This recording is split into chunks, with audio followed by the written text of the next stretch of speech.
안녕하세요. 오늘도 사연 살롱을 찾아주셔서 감사합니다. 저는 결혼하고 4년 만에 이혼하고 현재는 혼자 여유로운 한강뷰 아파트에서 싱글 라이프를 만끽하며 살고 있는 30대 여성입니다. 이혼한 지는 올해로 2년 되어가고 있고요. 아이는 없어요. 그래서 이혼하기는 정말 편했는데 결혼 생활 내내 아이를 원했던 제가 아이가 없어서 다행이라고 생각하게 될 줄은 꿈에도 몰랐어요. 저는 결혼 전부터도 아이를 무척 좋아하는 사람이었거든요. 그래서 결혼하면 셋까지도 낳고 싶다는 생각을 하고 있었는데 전 남편이 아이는 싫다고 해서 언감생심 꿈도 꾸지 못했어요. 그리고 전 남편을 한 단어로 설명하자면 철부지라고 표현할 수 있는데 제가 겪어보니 결혼 전엔 장점이라고 생각한 것들이 결혼 후에는 단점이 되더라고요. 실제로 저는 남편의 순수함과 긍정적이고 밝은 에너지에 반해 결혼을 했고 연애할 때는 마냥 좋게만 보였던 그것이 결혼 후에는 한심하게 느껴졌어요. 저는 좀 현실적인 사람인데 남편은 이상적인 사람이라는 게 저희 부부에 맞지 않는 점이었거든요.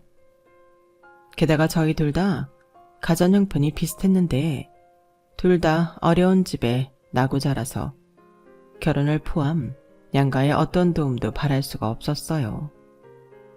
그나마 다행인 건 우리 둘이 힘들게 다니긴 했지만 대학을 나왔고 또 대기업은 아니더라도 안정적인 직장을 다니고 있다는 거였는데 그래서 둘이 힘을 합해 열심히 살면 잘 살 수 있다는 희망을 갖고 결혼 생활을 시작했어요. 물론 없이 시작했기 때문에 전세자금 대출도 있었고 한 푼이라도 더 모아 내 집 장만을 하고 싶다는 꿈 때문에 신혼임에도 많이 팍팍하게 살았는데 남편은 그 점에 불만이 많더라고요.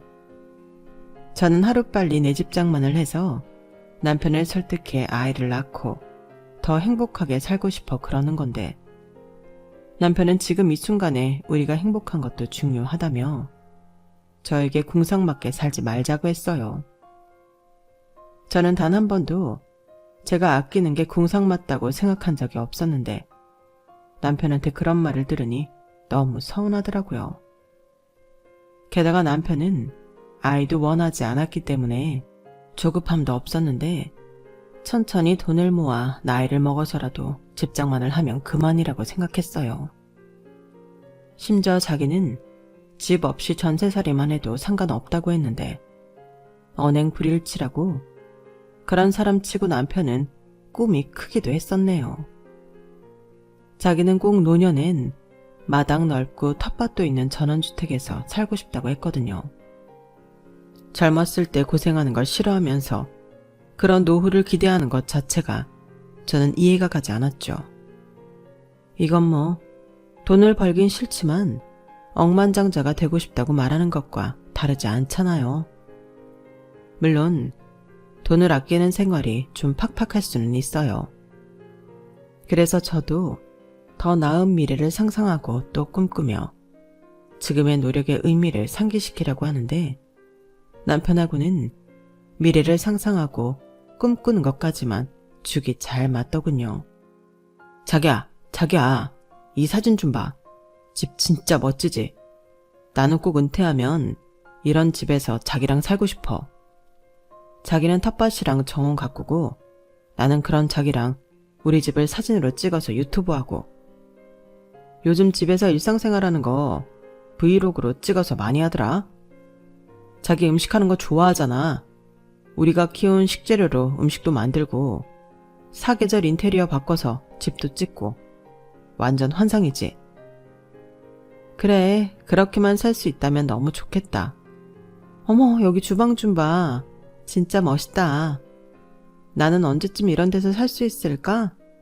우리 은퇴하면 이런 데는 살 수 있을까? 당근이지. 우리가 왜 이런 데를 못 사? 나만 믿어. 내가 꼭 이런 그림 같은 집에서 우리 자기 공주님처럼 살 수 있게 해줄게. 공주님은 무슨? 남편은 저렇게 말하고 뭐 하나 아끼는 노력을 할 생각이 없었어요. 저는 반면 저런 사진 같은 걸 보면 허리띠를 더 졸라매고 더 열심히 살고 싶었는데 손발도 맞아야 발전이 있다고. 그런 면에서 남편은 늘 제 걸림돌이 되었죠. 그래도 불행 중 다행스러운 점은 집안의 경제권을 제가 잡고 있다는 거였는데요. 사실 그것도 나름의 사연이 있었어요. 남편이 결혼 초 확실한 정보라고 속아 저 몰래 투자를 잘못했다가 현금은 물론 5천만 원 빚까지 졌는데 그 일로 제가 남편의 급여 통장을 가져와 버렸어요. 남편 역시 그때는 가진 건 빚밖에 없었기에 망연자실한 채로 제 도움만 바라고 있었는데 속은 상해도 이미 벌어진 일이니 해결할 수밖에 없었죠. 그리고 전세자금 대출과 남편이 따로 진 빚까지 해결해야 하는 숙제를 안고 있긴 했지만 제가 두 사람의 수입을 관리함으로써 저는 어느 정도 희망이 있다고 생각했는데요. 요즘 남자들이 대부분 그런 건지 모르겠지만 결혼하고 와이프한테 자기가 번 걸 전부 주고 싶어 하진 않는다고 하더라고요. 그래서 공평하게 생활비만 반반 내놓고 각자 수입은 각자 관리한다고 하는데 저는 제가 돈을 전부 관리하면서 최대한 돈을 빨리 모으고 싶었어요. 그래서 5천만 원 빚도 빚이지만 남편한테 월급 통장을 넘겨받을 수 있는 좋은 명분이라고 생각하고 그 빚도 이자 나가는 게 싫어서 제가 갖고 있던 적금 통장을 깨서 갚아버렸는데 그때는 남편 마음이 달라질까 일부러 말하지 않았네요. 게다가 저는 대학에 다니면서도 소액이지만 돈을 불리는 방법을 알고 있어 그때까진 남편 탓 하나 하지 않고 돈을 불릴 생각밖에는 없었는데 그 덕에 남편과 결혼할 때도 제 돈이 훨씬 많이 들어간 게 사실이었어요. 남편도 그 사실은 잘 알고 있었는데 그렇기 때문에 결혼 초까지만 해도 그런 저에게 많이 고마워하며 자기는 장가를 잘 간 남자라며 저를 비행기 태워주곤 했었죠. 그때는 그런 남편의 살가운 표현이 저는 마냥 좋았어요.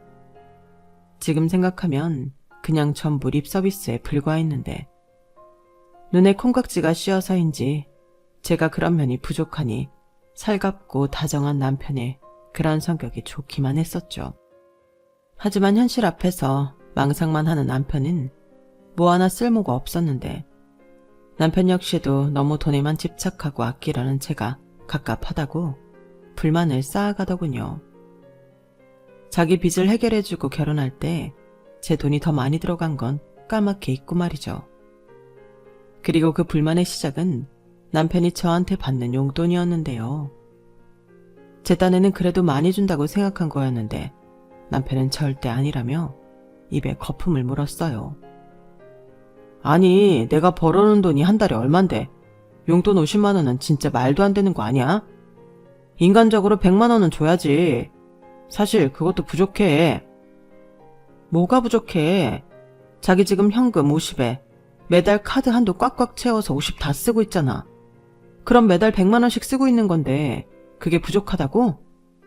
그럼 요즘 물가가 점심만 해도 10,000원에 해결이 안 되는데 커피 마시고 저녁에 동료들이랑 술이라도 한잔하면 한 달에 100만 원은 우습지. 그러지 말고 용돈을 못 올려주면 카드 한도라도 올려줘. 카드 한도가 50이 뭐냐? 카드 한도 올려주면 자기가 더 쓰니까 그렇지. 나는 지금 주는 게 최대 맥시멈이야. 이 이상은 우리 현실에 안 된다고. 나는 개인적으로 쓰는 돈이 10만 원도 안 돼. 누가 그렇게 살래? 그리고 우리 현실이 뭐가 어때서? 둘이 돈 버는데 그럴 여유도 없어? 없어. 우리 빚 갚아야 하잖아. 그렇게 쓰고 싶은 거 다 쓰면 언제 빚 갚고 언제 집을 사? 자기 노후에 전원주택 살고 싶다며. 그야 노후까지 얼마나 많이 남았는데. 나는 나중도 중요하지만 지금도 중요하다고 생각해. 우리 이렇게 젊은데 이 좋은 시절에 그렇게 궁상 맞아야 할 이유가 없잖아. 뭐? 궁상 맞다고? 언제는 자기 빚 생겨서 도와달라고 하더니 이젠 아끼려고 노력하는 내가 궁상 맞다는 거야? 아니, 내 말은 꼭 그럴 필요 없다는 거지. 쓸 땐 좀 쓰고 살자.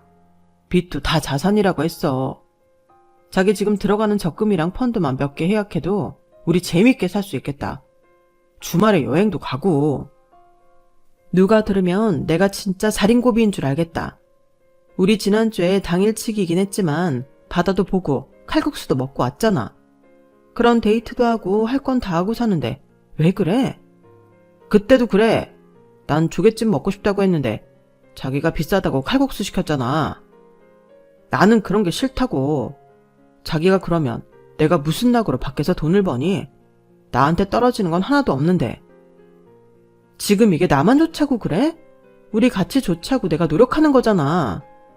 몰라. 나는 가끔 자기 보면 옛날 우리 엄마 보는 것 같아서 싫어. 내가 그렇게 능력이 없냐? 그래, 딱 한 번 사고 쳤다. 그래도 내가 벌잖아. 자기 연애할 때는 안 그러는 것 같더니 결혼하고 왜 그래? 무슨 소리야. 나는 결혼 전에도 불필요한 돈은 안 쓰고 살았어. 그리고 천년만년 우리가 이렇게 월급 받고 살아? 사람 일은 아무도 몰라. 내가 돈 쓸 일에도 아끼겠다는 게 아니고 안 써도 되는 돈은 아끼자는 건데 그게 그렇게 어려워? 어려워. 아니, 나는 그렇게 살기 싫어. 그리고 내가 자기한테 도와달라고 한 건 맞지만 건수 잡았다는 듯 이러면 곤란하지. 내가 이럴 줄 알았으면 내 월급 자기한테 맡겼겠어? 뭐라고? 지금 이제 와서 왜 딴소리 하는 거야? 자기야말로 원래 이렇게 무모한 사람이었니? 내가 충분히 알아듣게 설명했잖아. 아이씨, 됐어. 이건 뭐 말이 통해야 대화를 하지. 나는 자기가 이렇게 고리타분하고 쪼잔한 여자인 줄 알았으면 결혼 안 했어. 뭐라고? 자기 지금 할 말 다 했어?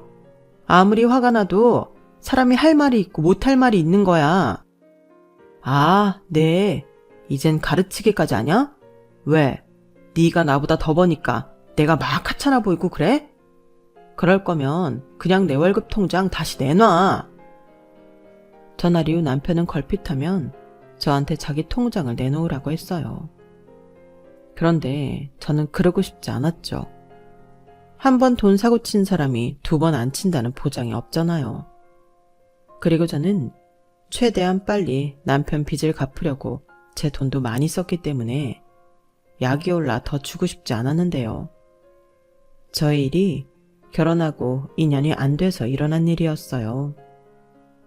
그러니 저 말에 저는 상처를 받았고 그땐 애도 없으니 그냥 이혼을 해버릴까? 그런 생각도 했는데 막상 정말로 이혼을 생각하니 그때는 결심이 쉽지도 않더라고요. 그리고 저렇게 서로 다투고 나서는 어쩐지 남편이 행동이나 말을 조심하는 눈치였는데 그 모습에 점점 상처받았던 제 마음도 누그러들었죠. 거기에 남편이 먼저 사과를 하면서 자기도 힘들었다고 먼저 화해의 손길을 내미니 저도 못 이기는 척 넘어가고 싶었는데 그래도 그때까진 제가 남편을 많이 사랑해서 그러고 싶었던 것 같았죠. 이게 합리화인지 모르지만 원래 결혼하고 2, 3년은 많이 싸운다고 하니 서로 맞춰가는 과정이라고 생각하기도 했는데 남편 입장에서는 일방적이라고 느꼈을지도 모르지만 저는 제 방식이 현실적으로 더 맞다고 확신했어요. 그래서 남편이 잘 몰라서 그렇지 제가 얼른 돈을 모아 더 좋은 집으로 이사를 가거나 집을 산다면 아, 그때 와이프가 했던 말이 맞구나 하고 알아줄 거라고 생각했는데 그런 생각을 하니 푼돈이라도 더 많이 모으고 싶어졌죠. 돈을 모아본 사람이라면 알겠지만 돈이 불어나는 걸 보는 재미가 쏠쏠하거든요. 밥 안 먹어도 배가 부르고 내가 금방 부자가 될 것 같은 기분이 드는데 저는 그게 참 좋았어요. 그리고 우리 집을 사면 그때는 아이 문제를 남편과 다시 상의해 볼 수 있다고 저 나름에는 생각하고 있었는데 그래서 남편한테도 제가 얼마 모았고 또 재테크로 얼마를 이익 받는지 공유하려 했었죠. 그런데 그게 결과적으로 제 실수였어요. 저는 남편보다 사회 진입이 빨라 호봉과 연봉이 남편보다 조금 높았는데 남편이 결혼하고 3년차가 되는 해부터 회사가 어렵다며 신입사원을 뺀 나머지 직원들은 전부 연봉이 동결되었다고 하더라고요. 물론 회사 사정이 좋지 않으면 그럴 수도 있긴 한데 1년이 지나고 그 다음 해가 되었을 때도 남편의 연봉은 오르지 않아 저는 조금씩 불만이 쌓여갔어요. 빨리 돈을 더 모아서 내 집 마련을 하고 싶은데 남편의 회사가 휴가비는 물론이고 명절 떡값까지도 지급을 하지 않으니 이렇게 어려운 회사라면 이직을 해야 하는 게 아닐까 생각하게 됐어요. 그렇게 제 고민이 깊어갈 즈음 제 표정이 심각해 보였는지 친한 동료가 무슨 일이 있냐고 물었고 저는 친분이 있는 동료인 만큼 남편 회사가 어려워 돈도 제대로 못 받고 있다는 걸 털어놓게 되었는데요. 뭐? 그렇게 어려운 회사가 있어? 남편 회사 탄탄하다고 하지 않았나? 나도 그렇게 생각하고 있었는데 아닌가 보더라고. 요즘 경기가 많이 안 좋다고 하니까 그래서 이 정도까지 힘들면 이직을 했으면 좋겠는데 괜히 잘못 얘기했다가 남편 기분만 상하게 할까봐 좀 고민스럽네. 사실 나보다 당사자가 더 스트레스가 많을 거잖아.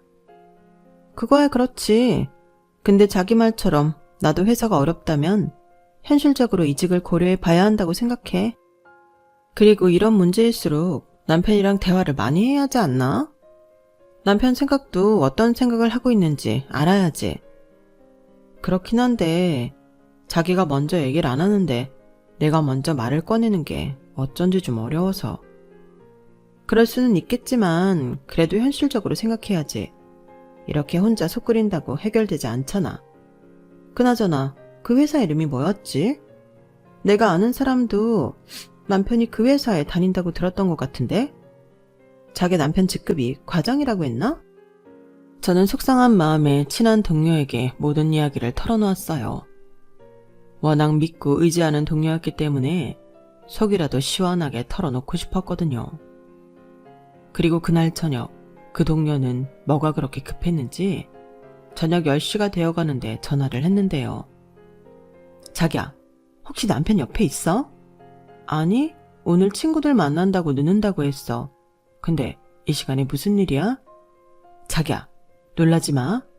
내가 아까 낮에 내가 아는 사람 남편도 자기네 남편 회사 다니는 것 같다고 했잖아. 근데 그 회사 어렵기는커녕 작년에 매출 최대였단다. 그래서 전 직원한테 연말 보너스도 완전 두둑하게 줬대. 얼마인 줄 알아? 무려 1,000만 원. 자기 남편이 정말 회사 어렵다고 그랬어?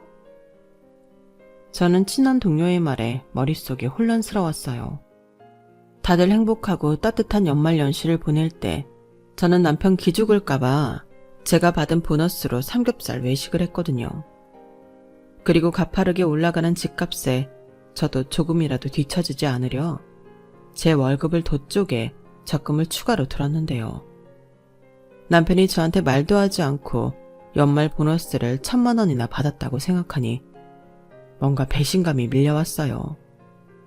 그리고 거기서 끝이 아니었는데 동료는 연봉 동결도 거짓말일 거라고 저에게 남편 급여 명세서를 확인해 보라고 하더군요.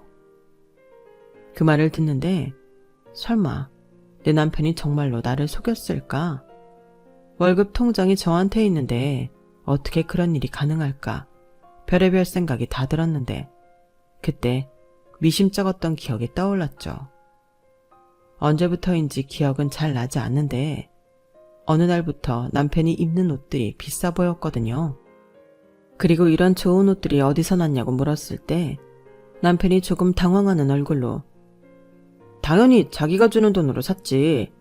이게 복이랑 다르게 저렴해. 라고 했는데 아무리 제가 브랜드를 잘 모른다고 해도 남편 말이 수상했던 기억이 나서 저는 재빨리 옷장을 뒤져 남편의 옷에 붙은 라벨을 인터넷에 쳐서 가격을 알아봤는데요. 그러자 인터넷에서 나온 가격에 저는 그만 입이 떡하고 벌어지고 말았어요. 그 이유는 인터넷으로 검색한 그 옷들의 가격이 비싸도 너무 비쌌기 때문이었죠. 싼 건 80만원 돈, 비싼 건 180만원짜리도 있었는데 이걸 제가 준 용돈으로 샀을 리는 정말 없었어요.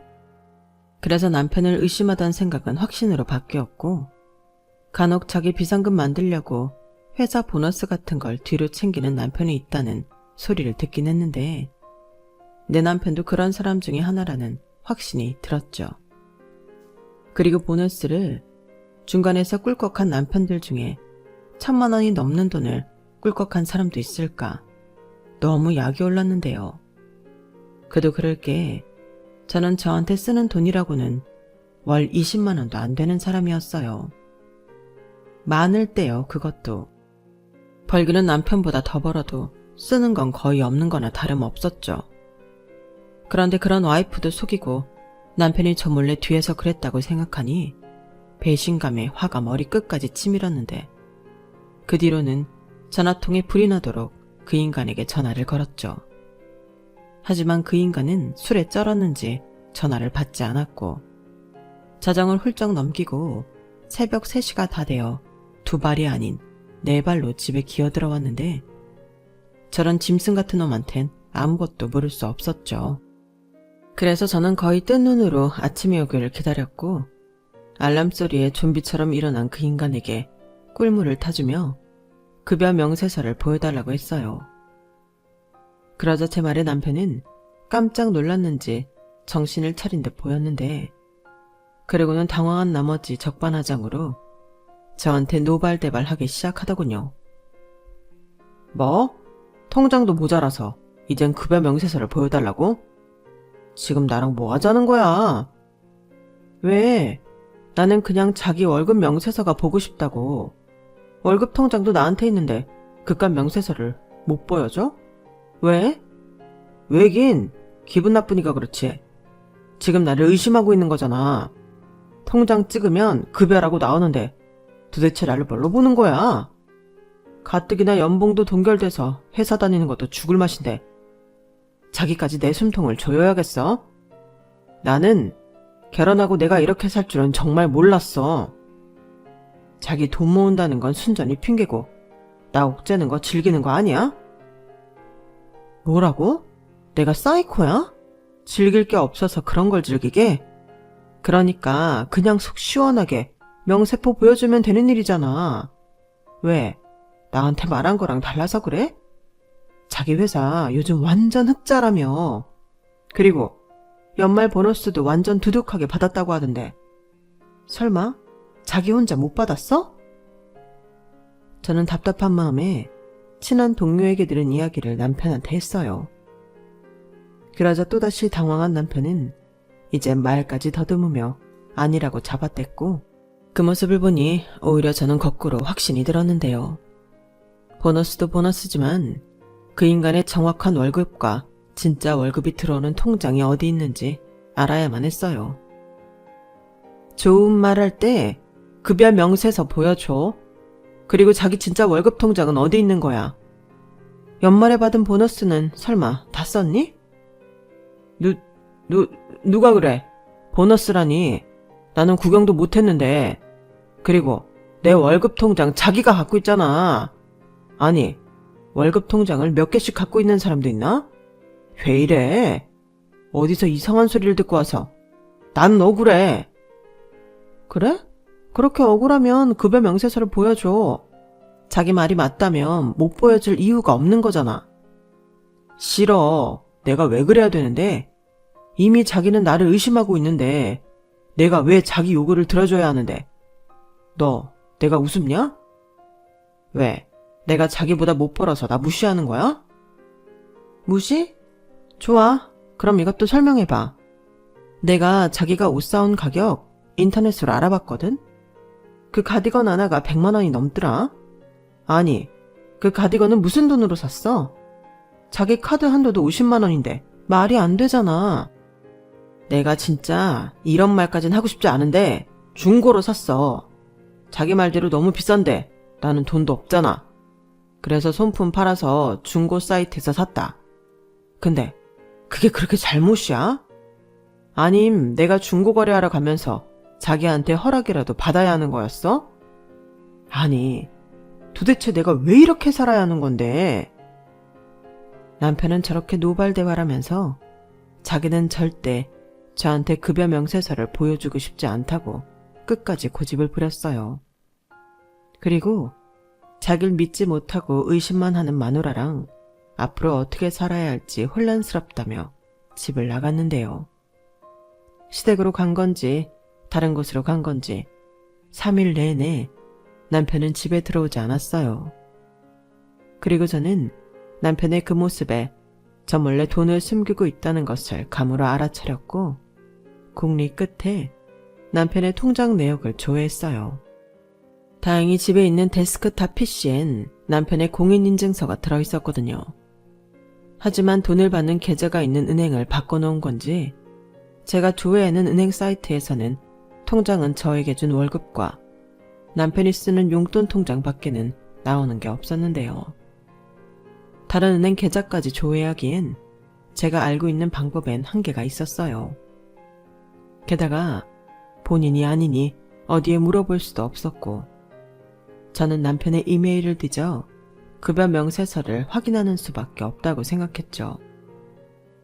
그래서 온 집안을 털어서 남편의 명함을 찾기 시작했고 평소 칠칠 맞지 못한 남편의 오랜 가방들엔 오래전에 넣어두고 까먹은 듯한 남편의 명함이 있었는데 거기 이메일 비밀번호를 알면 급여 명세서를 확인할 수 있을 거라고 생각했어요. 하지만 문제는 그 이메일 비밀번호였죠. 아무리 부부 사이여도 이메일 비밀번호까지 공유하진 않았으니 그걸 알 방법이 쉽지 않았는데요. 그러다 희박한 확률이긴 했지만 대개의 사람들이 비밀번호를 거의 통일해서 쓰고 있으니 공일인증서 비밀번호를 이메일 비밀번호로 쳐봤어요. 그러자 드디어 판도라의 상자가 열렸고 저는 남편의 이메일을 확인할 수 있었는데요. 이메일로 받은 급여 명세서에는 제가 남편 월급 통장에서 받은 금액과는 다른 금액이 실수령 금액으로 찍혀 있더군요. 아니나 다를까 이 인간이 저를 속이고 있던 거였어요. 그리고 연말에 받은 보너스도 확인했는데 세금을 다 떼고도 1,087만 원이라는 큰 금액을 받았더군요. 순간 우리의 결혼 생활은 거기서 끝난 것과 다르지 않다고 생각했어요. 다른 것도 아니고 돈으로 하나뿐인 가족 와이프를 속이다니 용서할 수 없었죠. 게다가 자기가 까먹은 돈과 제가 하루빨리 집을 장만하기 위해 허리띠를 졸라매고 힘들게 산다는 걸 알면서도 저런 짓을 했다는 게 너무 화가 났는데요. 그와 동시에 저 인간이 다른 여자가 있는 게 아닐까 하는 생각도 하게 되었어요. 3일 동안 들어오지 않는 것도 그렇고 저런 큰 돈을 뒤로 빼돌렸을 때는 그냥 귀엽게 비상금을 만들겠다는 것도 아닌 것 같아서 머릿속으로 오만 생각을 다 했는데 이러니 저러니 해도 믿었던 남편한테 속았다는 점에는 달라질 게 없었죠. 그래서 저는 문제의 급여 명세서에 있는 프린트로 인쇄하고 그걸 사진 찍어 남편에게 문자를 보냈는데요. 당장 내가 이해할 수 있는 설명을 해주지 못하면 이혼하겠다고 친절하게 제 계획을 적어서 보냈어요. 그러자 자기도 놀랐는지 발바닥이 불이 나게 그 인간이 집으로 돌아왔고 자기 이메일 비밀번호를 어떻게 알았냐며 저를 범죄자 취급을 하면서 입에 거품을 무는데 저는 뭐 하나도 무섭지 않았네요. 그래, 내가 범죄를 저질렀다고 치자. 신고를 하든 고소를 하든 하고 싶은 대로 해. 근데 자기 월급 꾸준하게 올랐고 차이 계산하니까 150만 원 정도 되던데. 그럼 내가 주는 용돈이랑 도대체 얼마를 한 달에 쓴 거야? 진짜 양심도 없다. 어떻게 그럴 수 있어? 내가 괜히 그래? 네가 사람을 못 살게 구니까 그런 거잖아. 친구들 만나고 있으면 얼마나 쪽팔린지 네가 알아? 그리고 내가 다른 사람 돈으로 그랬어? 내가 번 내 돈이야. 그래서 아무런 죄책감도 없이 그랬다는 거야? 나 혼자 동동거리는 거 뻔히 다 알면서? 그러게, 누가 그렇게 궁상맞게 살래? 내가 그러라고 한 거 아니잖아. 나는 애도 가질 생각도 없고 집도 전세 살아도 상관없어. 나중에 은퇴해도 퇴직금도 있고 전세 보증금 빼서 어디 폐가 같은 거 사서 귀촌하면 되지. 그 폐가는 누가 공짜로 고쳐주냐? 그리고 언제까지 전세를 살 건데 전세 보증금도 매년 올라. 이게 나 혼자 잘 살자고 그러는 게 아니라고. 결국 자기 빚도 내가 갚은 거잖아. 아이씨, 지겨워 죽겠네. 내가 그 소리 왜 안 하나 했다. 사람이 실수한 거 가지고 너무 그러는 거 아니야. 그래서 내 통장 가져갔잖아. 됐고, 진짜 월급 통장 가져와. 싫어, 없어. 뭐? 없다고? 또 거짓말하는 거니?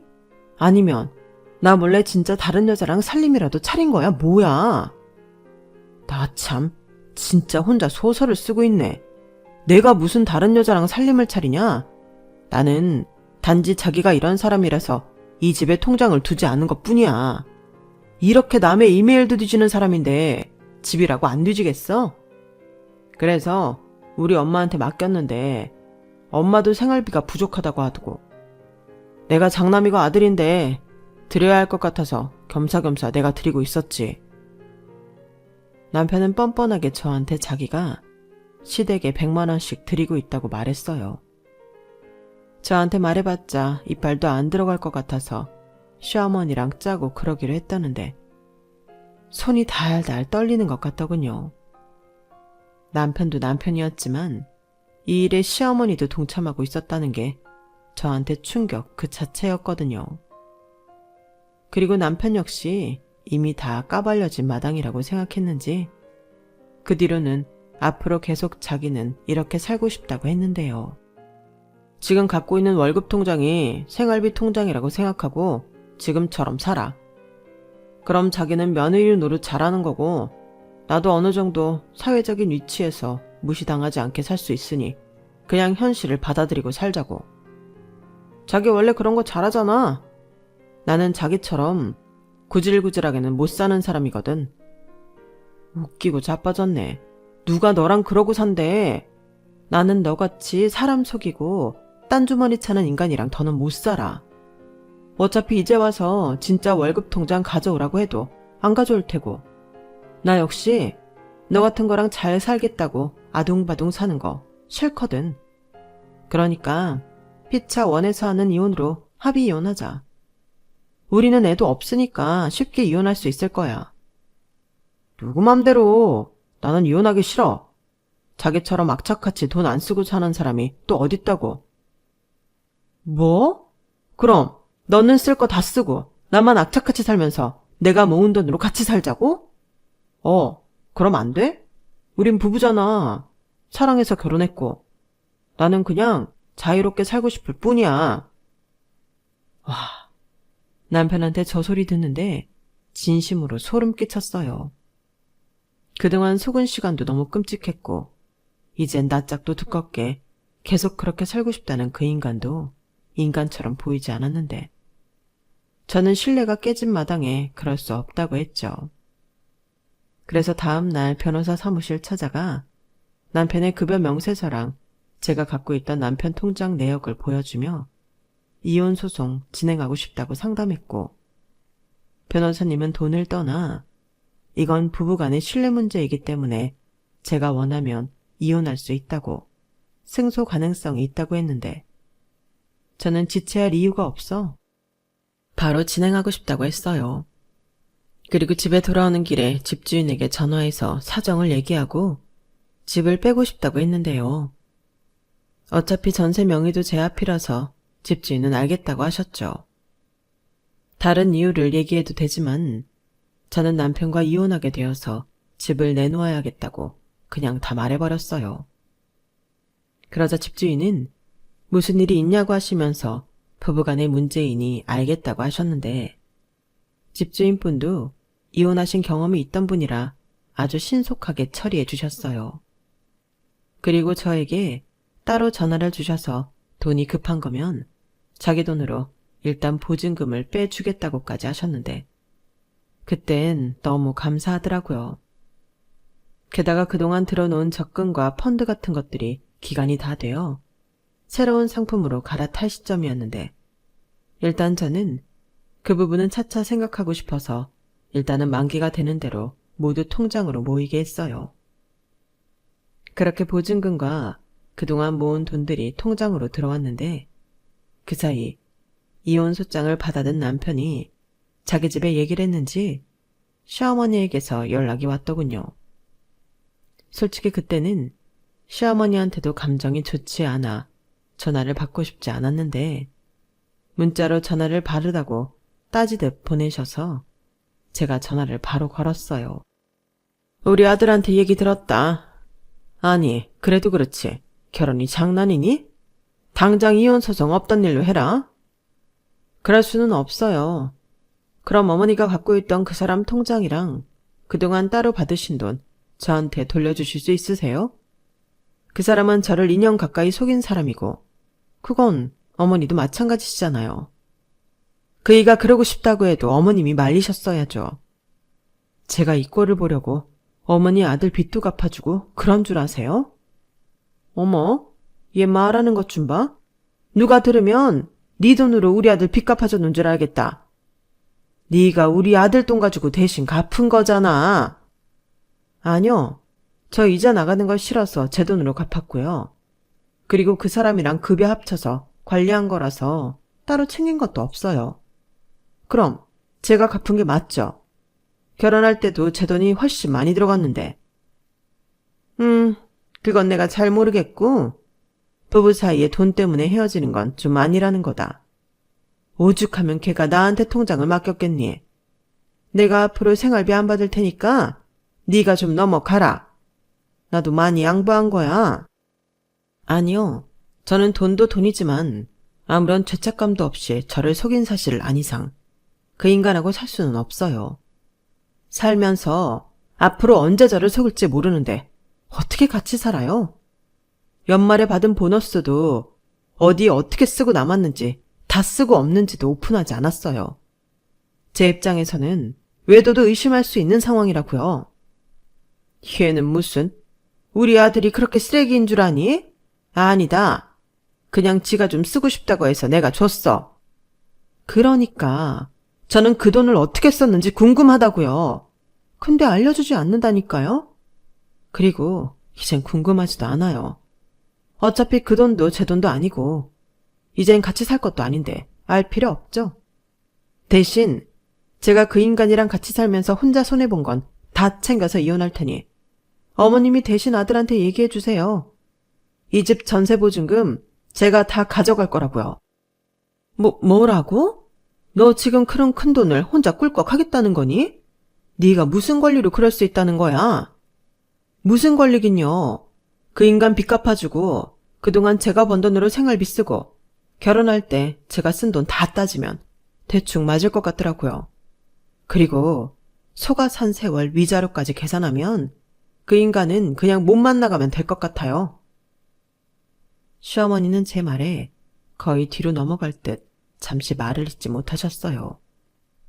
그리고 저를 자극해봤자 소용이 없다고 판단하셨는지 미안하다고 사과하면서 저자세로 나오셨는데 사실 시어머니가 사과를 하셔도 달라질 건 하나도 없었죠. 그리고 시어머니와 전화를 끊고 시어머니가 자기 아들한테 빨리 가서 빌라고 했는지 그 인간이 제 눈치를 보며 집에 와 무릎을 꿇었는데요. 저는 상대도 하지 않고 안방으로 들어가 버렸어요. 소송하는 마당에 상대할 필요가 없으니까요. 그리고 문자로 친절하게 이 집 내놓았고 이번 주 내로 집 빼기로 했다고 보냈는데요. 보증금도 이미 반 받았다고 하니 그 인간이 안방 문을 두드리고 난리가 났더군요. 나랑 상의도 하지 않고 공동재산을 이렇게 처리하는 법이 어딨어. 설마 혼자 다 챙길 생각은 아니지? 왜? 누구는 되고 나는 그러면 안 돼? 계산기 잘 두드려봐. 내가 전부 가져가도 되겠던데. 남편은 절대 그럴 수 없다며 이건 이혼하고 별개로 제가 강도짓을 하는 거라고 입에 거품을 물었는데 저는 정말로 제가 다 챙길 생각이었기 때문에 그 인간과 상종도 하지 않았어요. 그리고 이젠 꼴도 보기 싫은 그 인간의 가짜 월급 통장을 그 인간 면상에 던져버렸는데요. 그 인간 통장만 던진다는 게 그만 제 통장까지 던지고 같이 날아가고 말았더군요. 그런데 그 인간이 하필이면 제 통장을 먼저 보고 말았고 통장에 찍힌 잔고를 보고 눈이 튀어나올 듯 놀랐는데 그때부터는 제가 하자는 대로 다 하겠다며 제 다리를 잡고 늘어졌어요. 어찌나 소름이 끼치던지. 저는 필사적으로 그 인간 손을 뿌리쳤고 그런 과정에서 그 인간의 반반한 얼굴을 무릎으로 강타해버렸는데 그 인간은 맞았다는 사실에도 전혀 아무렇지 않다며 이제 와서 진짜 자기 월급 통장을 주겠다고 하더군요. 싫다고. 이젠 너랑 관련된 모든 게 싫어. 자유롭게 살고 싶다며. 네 가짜 월급 통장 가지고 꺼져. 너는 보증금뿐만 아니라 이 집에 있는 두루마기 휴지조차도 가져갈 권리 없으니까. 뭐? 말도 안 돼. 내가 돈 한 푼 안 주고 여기 산 것도 아닌데 그럴 순 없지. 아무리 네가 일방적으로 생활비를 많이 썼다고 해도 이건 법적으로 그럴 수 없는 거야. 말 잘했네. 법적으로 다 내 거야. 명의 내 거인 건 몰라? 전세자금 대출 받으려고 내 이름으로 했고 자기가 딴 주머니 차서 거진 내 돈으로 살았어. 왜 했던 말 자꾸 하게 만들어? 인정 못하겠으면 법으로 하든가. 나는 무섭지 않거든. 남편은 당당한 제 태도에 달리 방법이 없었는지 무릎을 꿇고 싹싹 빌기 시작했어요. 하지만 저는 회복 불가능한 큰 상처를 받고 말았고 저를 속인 인간과는 더는 살 수 없었는데 제가 먼저 그 집에 있는 살림살이를 중고거래로 처분하고 나오게 되었어요. 그 사이 소송은 너무나도 빨리 진행이 되었고 저희 변호사가 유능하기도 하고 이혼 사유가 너무 명백해 판사님은 너무 쉽게 제 손을 들어주셨죠. 그렇게 남편이었던 그놈은 몸만 쫓겨나게 되었고 저는 그동안 혼자 노력한 보상을 챙겨 20평대이긴 하지만 한강이 보이는 신축 아파트를 매입했는데요. 그간의 하늘 풀듯 살림살이도 좋은 걸로 마쳤고 저는 매일 영화에서 나오는 여주인공처럼 한강을 보며 에스프레소 기계에서 막 나온 커피를 마시는 행복을 누리고 있어요. 그리고 저를 속여 자유를 갈망하던 그 인간은 잘 살고 있는 제가 배가 아팠는지 회사까지 찾아와 자기를 용서해달라고 빌었는데 저는 그 인간을 스토커로 신고했고 제 이혼 소송을 맡아준 변호사 사무실에 말해 접근 금지 신청도 해놓은 상태입니다. 그러게 알뜰한 저를 믿고 불만 없이 잘 살았다면 지도 이런 행복을 같이 누리지 않았겠어요. 똥인지 된장인지 구별도 못하고 지발로 지복을 찬 그 인간이 평생 후회하며 저를 아까워했으면 좋겠네요. 그리고 지가 바라던 자유가 얼마나 하찮은 것인지 깨닫고 평생 구질구질하게 살았으면 하는 바람이 있는데요. 그러기 위해서라도 저는 앞으로 더 보란듯이 그 인간 염장 지르도록 잘 살 생각이에요. 이젠 좋은 집, 좋은 차, 또 좋은 남자, 이 모든 것을 갖기 위해 더 열심히 살아갈 생각인데 부디 다음에 남자를 만난다면 저와 정반대인 남자에 끌리기보다 가치관도 잘 맞고 인격적으로 바른 그런 사람을 만나 아이도 낳고 행복한 가정을 꾸리고 싶습니다. 제 사연은 여기까지예요. 이혼한 거 솔직히 어디 가서 이야기 잘하지 못하는데 여러분들에겐 이혼 잘했다는 그런 칭찬의 댓글 받고 싶습니다. 제가 앞으로 더 열심히 잘 살 수 있도록 응원의 글도 많이 남겨주세요. 그럼 지금까지 제 이야기 들어주셔서 정말 감사드리고요. 늘 행복하시고 건강하시길 바라며 저는 이만 마지막 인사를 올리겠습니다. 고맙습니다. 여러분, 사연 댓글에 응원과 현명한 조언 부탁드려요. 좋아요와 구독은 저에게 큰 힘이 됩니다. 오늘도 좋은 일 가득하세요.